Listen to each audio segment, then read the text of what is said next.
Alam mo ba na si Loy Bugres, yung kababayan kong Ilonggan na nasa ibang bansa, ay nakausap niya sa video call si VP Inday Sara Duterte. At siyempre tuwang-tuwa siya dahil yung isang Vice President ng Pilipinas ay nakipag-video call sa kanya.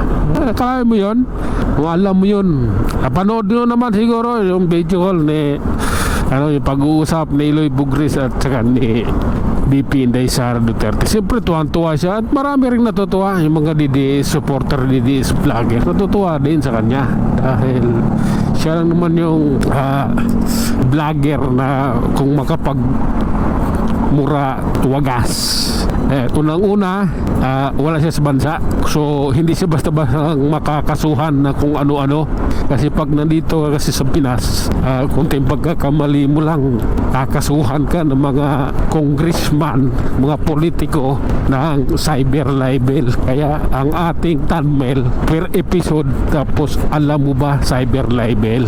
Kasi yun yung ating pamantayan sa panahong ito. Dahil ang mga politiko ngayon, yung mga magnanakaw, yung mga korap na yan, para hindi sila mailalantad or para manahimik ka, kailangan kanila demanda, kailangan kanilang kasuhan, ididemanda ka ng cyber libel na napakaraming kaso.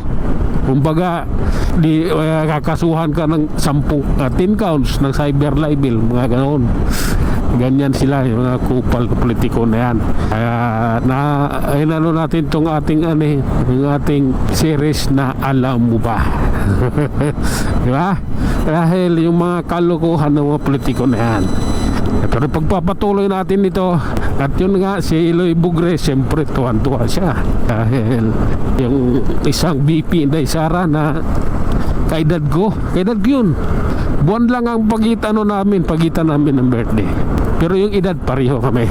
Yung isang Vice President na tatawag at makikipag-usap sa iyo ng video call, siyempre kung kahit sino, kakabahan ka talaga doon. Talagang puputok-putok yung dibdib mo nun. Akalain mo yung isang mataas na opisyal, pangalawang mataas na opisyal ng bansa, makakausap mo in video call, di ba? Kaya congrats sa'yo, Loy Bugres, isa kang DDS. At nabanggit mo nga dun sa video mo sa pag-uusap ninyo na kung hindi dahil kay Tatay Digong, napadeport ka na, napauwi ka na ng Pilipinas. Pero dahil sa kanyang pangalan at protection niya, hindi ka na-deport, hindi ka napauwi ng Pilipinas. Kaya ikaw ay matanaw ng utang na loob. Ganun pa man, lahat na naman mga tao natutuwa sa iyo, yung mga supporters at sa mga vlogger, at mayroon din namang hindi natutuwa sa iyo, yung mga loyalista at saka yung mga basher mo, mga haters mo, mga haters natin lahat, mga basher natin lahat, talagang hindi natutuwa dahil sa ganung pangyayari. Isang Vice President nakikipag-usap in video call. Marami hindi natutuwa, maraming kakunti na lang pala sila, kakunti lang naman yung mga vloggers ng at supporters ng Marcos. Ang marami lang dyan yung mga bayad at saka yung mga trolls. Kaya kami sumasaludo, kami humahanga, kami nagpapasalamat, at lalo pa nating lalakasan, mag-iingay pa tayo para sa ating VP Inday Sara Duterte movement in 2028. Tayo'y magkaisa, tayo'y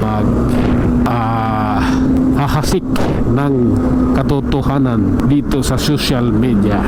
At tayo na nga, hanggang sa muli, maraming salamat.